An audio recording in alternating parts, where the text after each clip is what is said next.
Hello and welcome to Kirti kitchen. तो आज की रेसिपी है भरवा करेले। करेले की रेसिपी मैंने पहले भी बनाई है, तो उनमें मैंने करेलों को काट कर बनाया है, लेकिन आज मैं बना रही हूँ इनको भरकर भरवा करेले, और वो भी बिल्कुल अलग तरीके से। तो आइए देखते हैं इसको कैसे बनाते हैं। ये मैं 250 से 300 ग्राम के करीब करेले हैं। इनको मैंने नमक लगाकर 10 से 15 मिनट रख दिया था और इनका छिलका मैंने उतार लिया था। 10 से 15 मिनट के बाद मैंने इनको अच्छे से धो लिया और इनके छिलके को भी अच्छे से पानी से साफ़ कर लिया 2 से 3 बार, जिससे इनका कड़वापन निकल जाए। अब मैं ले रही हूँ एक बोल, उसमें पानी बॉईल कर रही हूँ और ½ टीस्पून के करीब इसमें नमक डाला है। इसमें हम करेलों को बॉईल करेंगे ताकि थोड़ा बहुत अगर इनमें कड़वापन है तो वो भी निकल जाए और करेले भी थोड़े सॉफ्ट हो जाएं। तो मैं सभी करेलों को इस पानी में बॉईल करने के लिए रख दूंगी।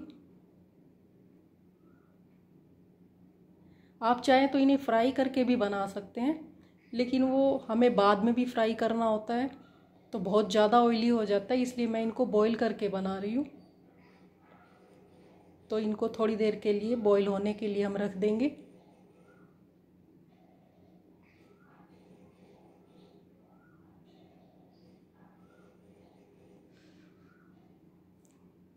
ये करेले मेरे बॉईल हो रहे हैं, लेकिन ये पूरी तरीके से नहीं हुए हैं।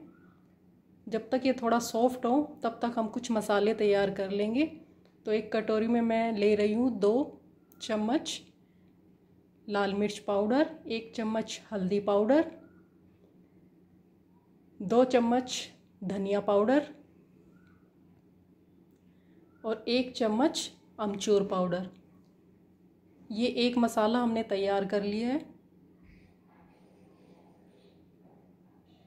अब इसको हम साइड में रख देंगे। अभी हमें एक मसाला और तैयार करना है। तो दूसरी कटोरी में हम लेंगे 1 चम्मच सौंफ, आधी चम्मच जीरा, आधी चम्मच कलौंजी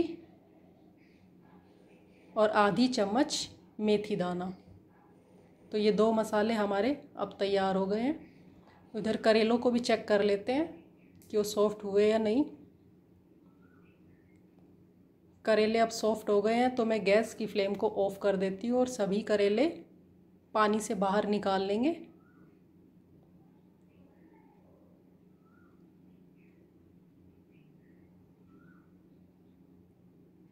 ये देखिए, ये सभी करेले मैंने निकाल लिए और इन्हें साइड में रख दिया ताकि वो थोड़े ठंडे हो जाएं। अब एक पैन लेंगे और उसमें डालेंगे 2 चम्मच ऑयल। जो भी ऑयल आप यूज़ करते हैं, मस्टर्ड या जो भी वेजिटेबल ऑयल, मैं मस्टर्ड ऑयल ले रही हूँ। तो जब ऑयल अच्छे से गर्म हो जाए तो हम इसमें डालेंगे थोड़ी सी हींग और जो हमने खड़ा मसाला तैयार किया था सौंफ और जीरा का, वो डाल देंगे।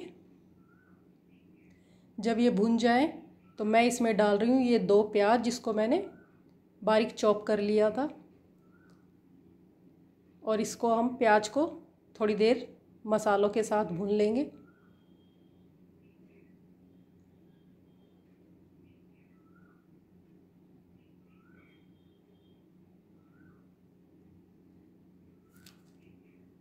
प्याज को भूनने में आपको 2 से 3 मिनट लग जाएंगे।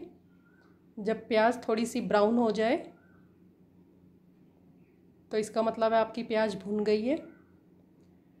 और अब इसमें डालेंगे वो दूसरा पाउडर वाला मसाला जो हमने तैयार किया था, और इसको भी प्याज के साथ लो फ्लेम पर थोड़ी देर भून लेंगे।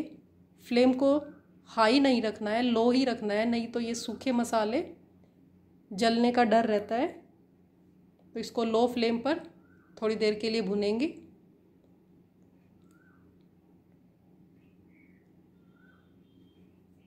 जब ये मसाले भुन जाए तो इसमें डाल रही हूँ मैं 2 टमाटर चॉप किए हुए और 2 से 3 हरी मिर्च।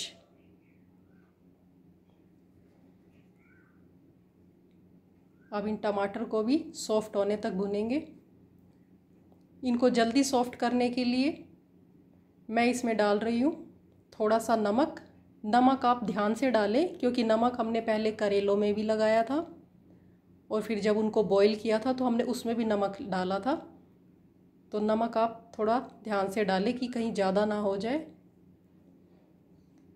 नमक डालने से टमाटर जल्दी से भुन जाते हैं।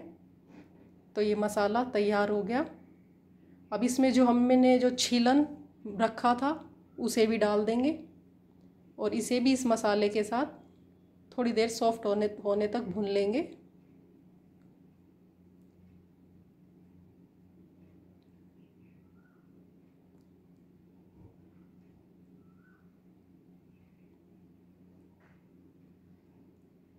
अब ये हमारा मसाला तैयार है और मैंने इसे ठंडा करने के लिए रख दिया था। जब ये मसाला ठंडा हो जाए तो हम इसे करेलों में भरेंगे। करेलों में आप अच्छे से मसाला भरिए, बिल्कुल भर भर के। ऐसे खाली खाली करेले अच्छे नहीं लगते खाने में। तो मैं इनमें अच्छे से मसाला बिल्कुल ऊपर तक भर रही हूँ, क्योंकि मेरे बच्चे तो मोस्टली क्या करते हैं, इसका मसाला निकाल कर खा लेते हैं और जो करेले होते हैं वो ऐसे ही रह जाते हैं।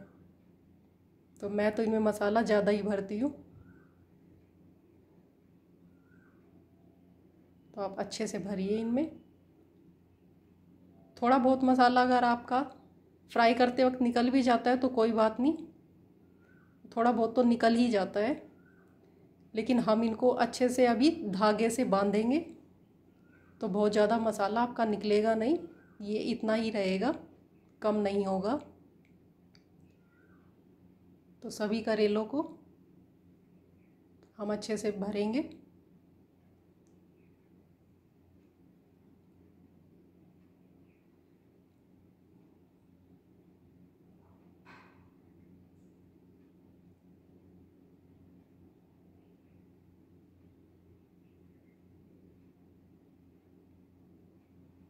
ये मेरा करेला थोड़ा ज़्यादा बॉईल होने से थोड़ा फट गया है, लेकिन कोई बात नहीं, हमने इसमें धागा बांधना है तो इसका मसाला भी कहीं नहीं जाएगा। धागा बांधने के बाद ये एज़ इट इज़ ही रहेगा। तो अभी सारे करेले मैंने भर लिए। अब मैंने छोटे छोटे धागे काट कर रखे थे इनके साइज़ के, ताकि इनको बांध सकूँ। इनको बांधने के लिए आपको कोई गांठ बांधने की ज़रूरत नहीं है, बस आप एक धागा लीजिए और इसके चारों तरफ ऐसे लपेट दीजिए। तो ये इसी से अच्छे से बन जाते हैं, मसाला बाहर नहीं आता। धागे आप पहले से ही काट कर रख लीजिए।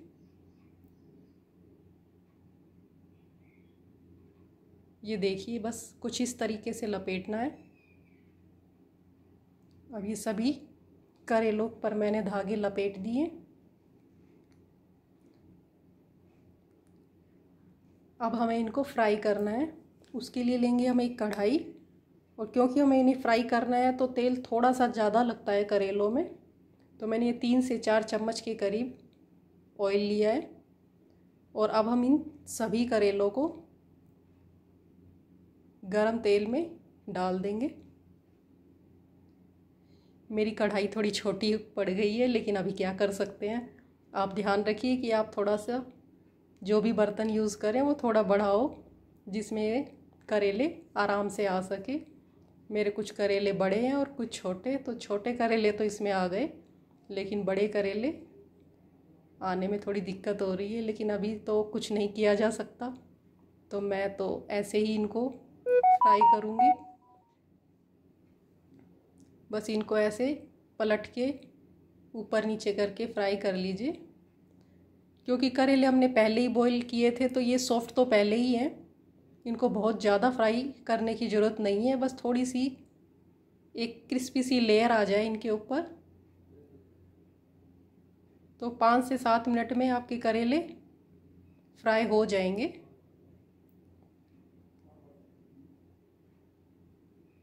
बस इनको पलटते रहिए, वरना ये एक ही साइड से जल जाएंगे।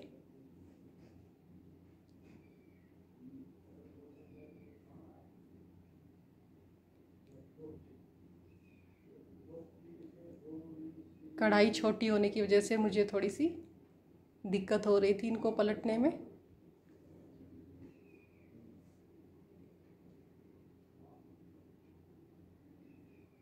लेकिन फिर भी मैंने इनको अच्छे से फ्राई कर ही लिया है।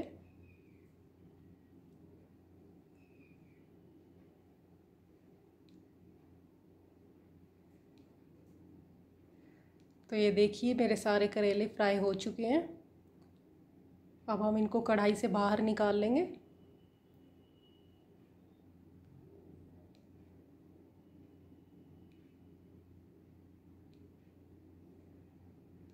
अब हम करेंगे इनकी प्लेटिंग, लेकिन प्लेटिंग करने से पहले हम इनके धागे निकाल लेंगे, क्योंकि अगर हम इन्हें धागों के साथ सर्व करेंगे तो खाने वाले को बड़ी परेशानी होगी, उन्हें पहले धागे हटाने पड़ेंगे।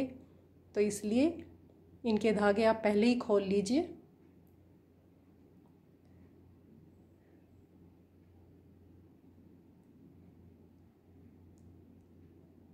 तो ये सभी करेलों के धागे, कुछ करेलों के धागे के सिरे मुझे मिलने में भी दिक्कत हो रही है, क्योंकि ये फ्राई हो गए तो ये थोड़े से टाइट हो गए हैं, इनका सिरा नहीं मिल रहा।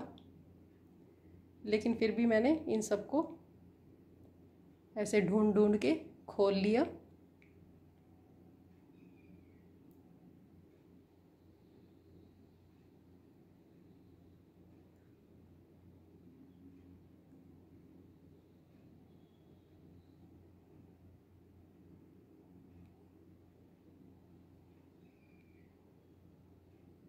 ये हमारा वो करेला है जो थोड़ा सा फटा हुआ था। अब देखिए कहीं से भी पता नहीं लग रहा है कि ये फटा हुआ था।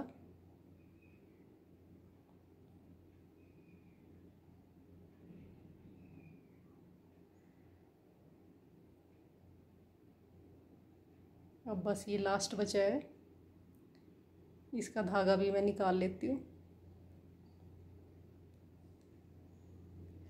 ये देखिए है ना इन पर एक क्रिस्पी सी लेयर,